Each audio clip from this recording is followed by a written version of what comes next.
Hello and welcome to Get a Grip. Today we're talking about 7 top digital marketing trends to adopt in 2023. We'll briefly discuss 7 trends that we think will be really popular in 2023 and that if you're not currently using, you should try to adopt in some form.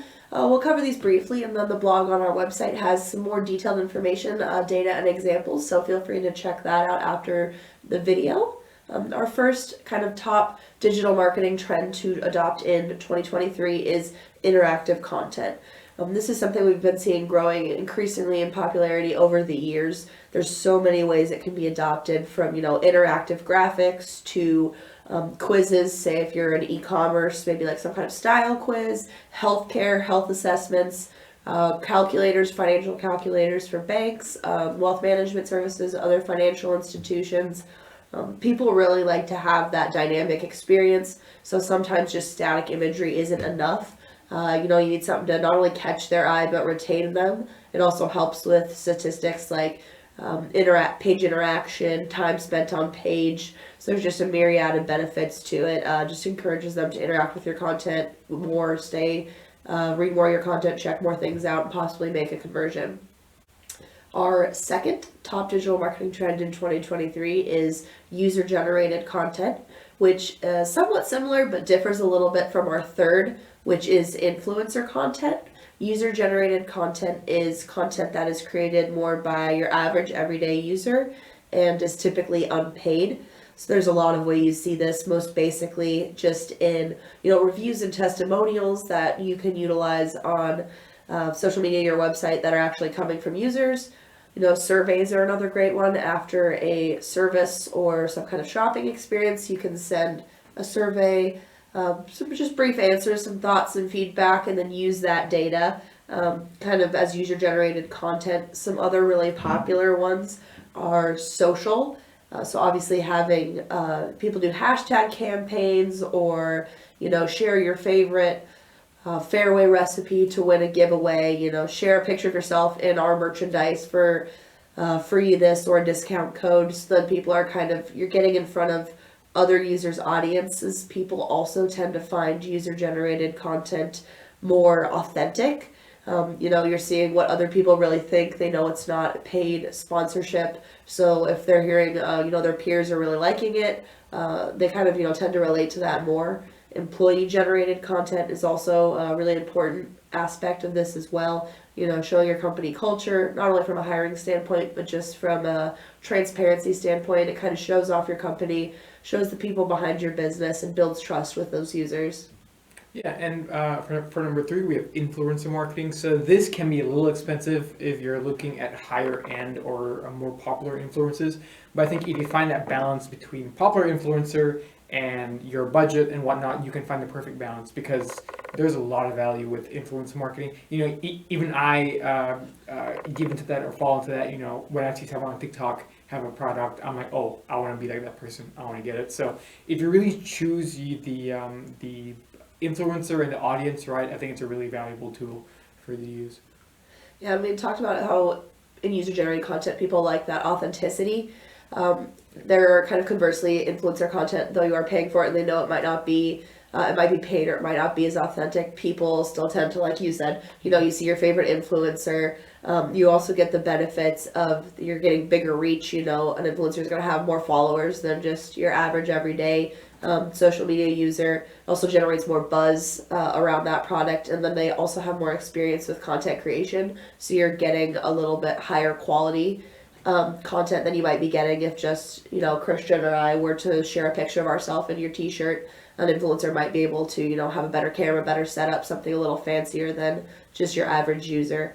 But there are those kind of pros and cons, but both of these types of content we're seeing on the rise and are only going to continue to become more popular. Our fourth top digital marketing trend is a fairly easy one to implement, and is something that's starting to become the new norm and kind of expected, especially with a younger generation and consumer base. And that's social media as a customer service tool. At its most basic, this is just having, being responsive to your DMs. More and more users are starting to bypass contact pages on a website or making calls, emails, and instead just sending DMs. This is both for service-based and e-commerce, inquiring about prices, deals, general questions. So, like I said, at its most basic level, just being responsive to those DMs, checking them frequently, having your DMs, turned on to the public. At a little bit more advanced level, making sure your about section in your social media is optimized. So you're giving them maybe some common FAQs and answers.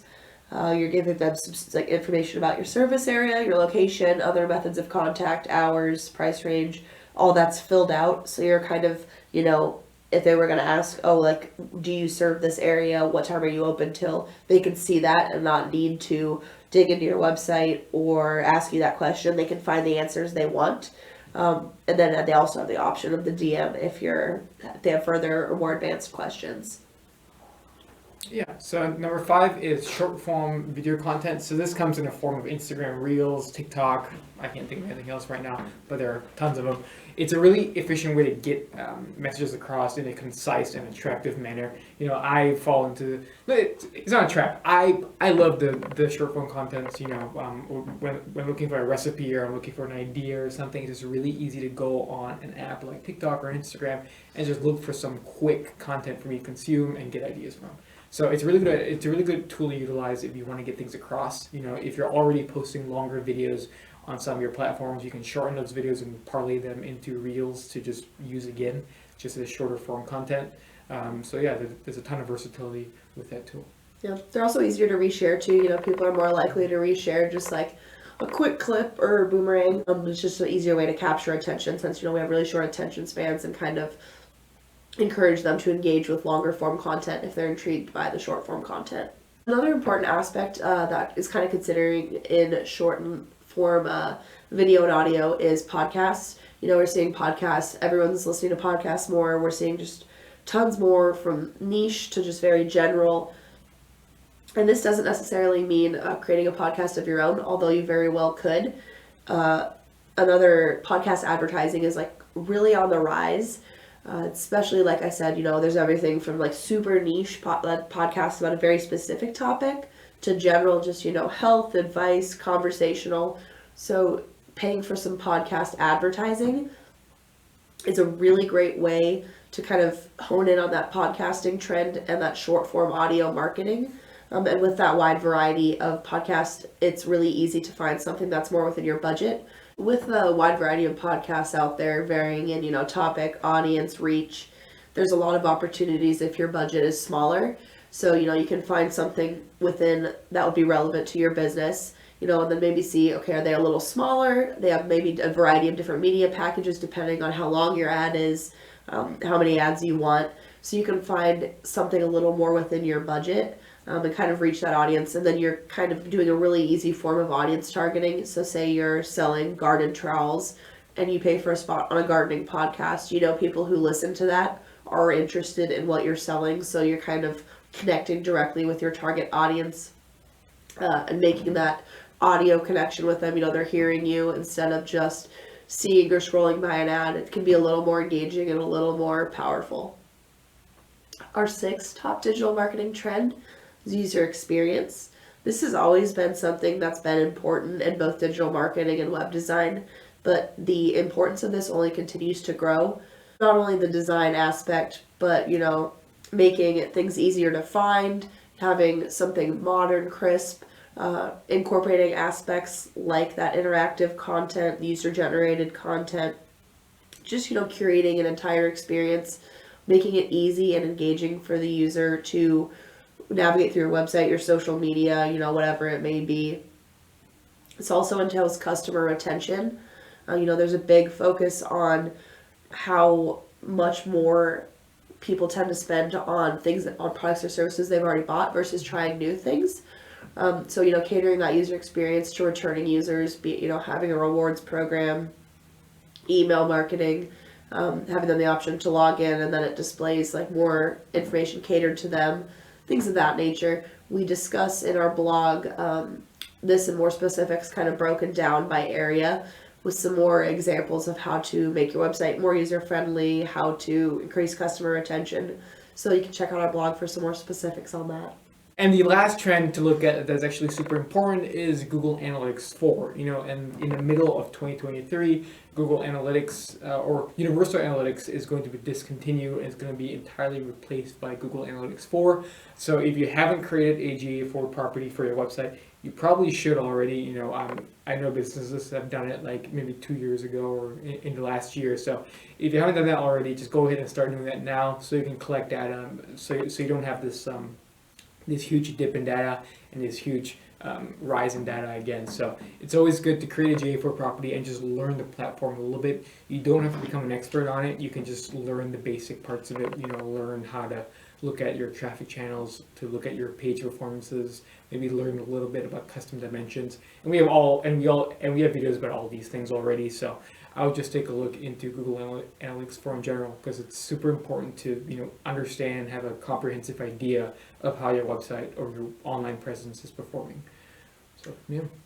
So it was a really high overview of just a couple trends. Obviously, there are more than 7 trends, to watch out for in 2023. We just kind of touched on some really important ones at kind of a base level.